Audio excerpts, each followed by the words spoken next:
Bonjour, aujourd'hui nous allons aborder une grande famille qui a à peu près 16 000 espèces dans le monde. C'est la famille des légumineuses avec un représentant très joli, ici le genêt des teinturiers. Le genêt des teinturiers, c'est un arbuste assez dressé qui fait à peu près 1,50 m de haut. Les tiges sont glabres, je vous en ai cueilli une ici. Elles sont glabres et elles ont une section carrée, ça fait 4 petits angles droits. On va parler des fleurs après. Les feuilles, sont réparties de façon alterne sur la tige, c'est-à-dire l'une après l'autre. Elles ne sont pas l'une en face de l'autre, c'est-à-dire qu'elles ne sont pas opposées.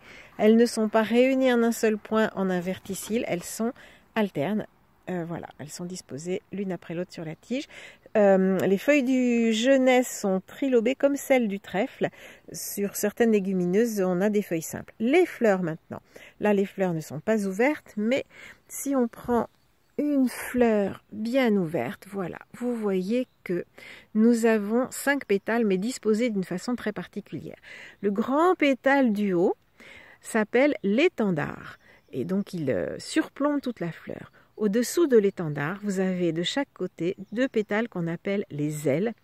Et encore en dessous, 2 pétales qui sont soudés et qu'on appelle la carène. Ils forment donc comme une carène de bateau.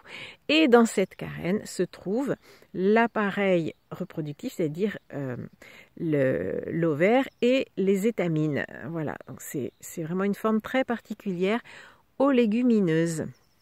J'espère qu'elle vous plaît. Demain, j'essaierai de vous trouver des ajoncs de façon, comme ils sont certainement, les fleurs sont fanées à cette époque, on va peut-être pouvoir trouver les graines, ce qui complétera notre petit panorama des légumineuses. Voilà, je vous souhaite une très bonne journée. À demain.